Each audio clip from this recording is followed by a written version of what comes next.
Hi, I'm here to tell you that more Americans should eat more fish.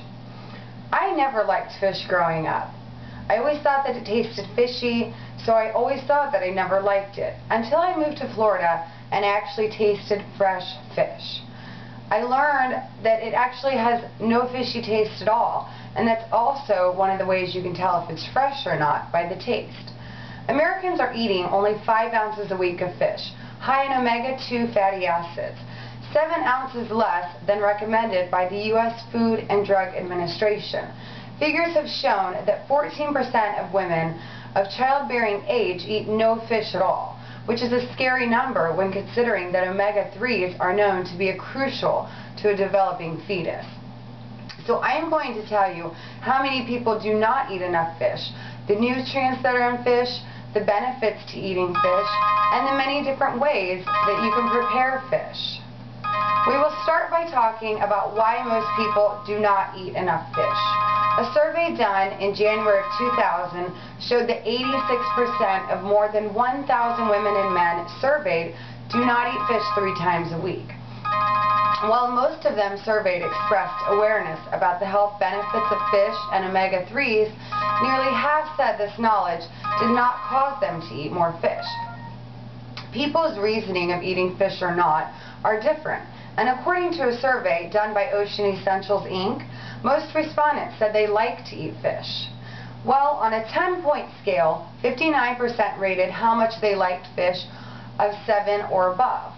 The reasons named by liking fish included taste by 93%, health benefits by 96%, easy preparation by 65%, and low calories by 57%.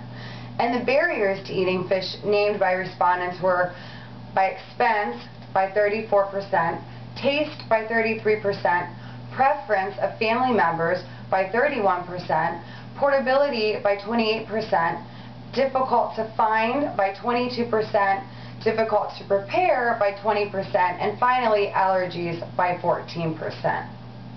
According to a New York Times article, Unhappy Meals, in January 2007, a Harvard study declared that simply by eating a couple of servings of fish each week, you could cut your risks of dying from a heart attack by more than a third.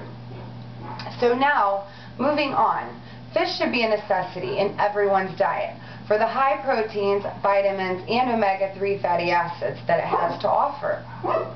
Cold water fish like salmon, tuna, mackerel, sardines, and herring have some of the highest levels of omega-3s. Omega-3 fatty acids are essential to the human health, but cannot be manufactured by the body. For this reason, omega-3 fatty acids must be obtained from food and oily fish. It's the highest in omega-3s, as well as a good source of vitamins A's and D's.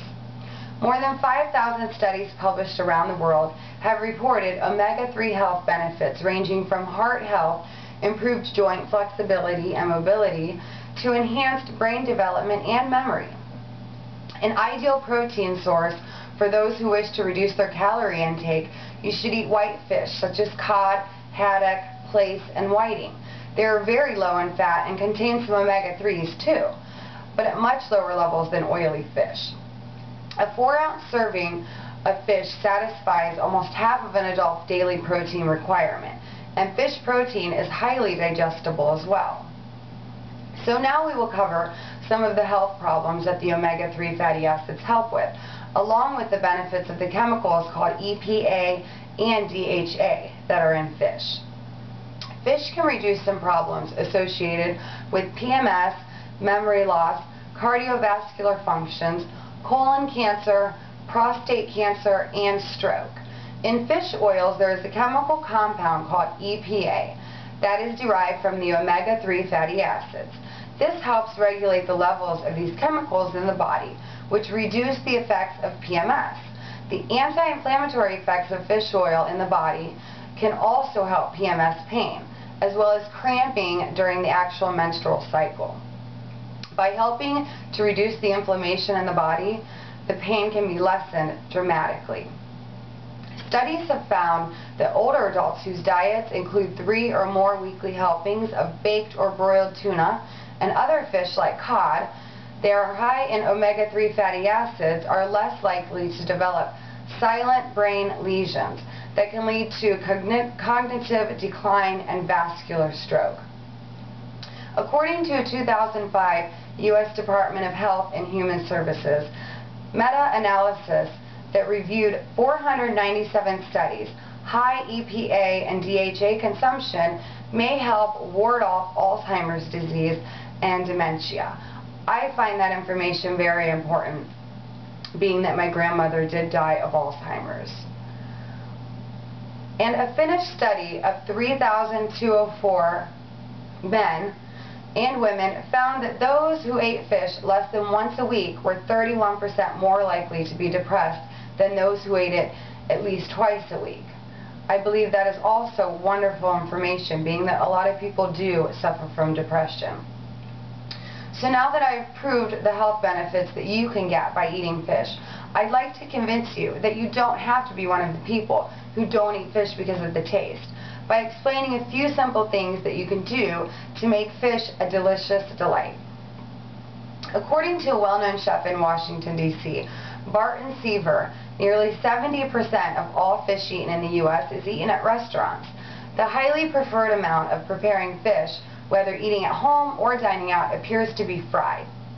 The survey shows that when Americans do eat fish, they frequently eat it fried, a cooking method that is not recommended by health experts. 27% of them said that frying was their usual way of preparing it at home, while 36% said they usually ordered it fried when eating out. Fish can be prepared in many different ways. It is recommended to be baked or broiled with herbs and spices, olive oil, and lemon. Or you can also make it fun by preparing it as sushi or going out for sushi, which I like to do. And for those of you that just refuse to eat fish at all, you'll be happy to know that there is fish oil capsules that work just as well as eating fish itself. In closing, I hope that I have been able to convince you to include more fish in your diet on a regular basis. I now eat fish at least twice a week, usually when I go out to dinner, and I usually get sushi to go one night a week. But there I am pretty lucky because my husband does manage a sushi restaurant. So after hearing that most people do not eat enough fish, and that eating more fish can supply your body with protein, vitamins, minerals, omega-3 fatty acids, and can reduce some health problems, I hope that your taste buds are salivating as you think about how to prepare or order your next serving of fish. If I haven't quite convinced you to put more fish on your menu, consider this.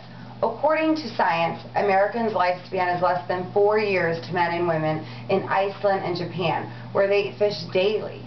And finally, some added food for thought. To help us students that are always preparing for exams throughout the school year, consuming more brain beneficial fish may help even boost your grade point average. Thank you, and I hope you enjoyed this speech.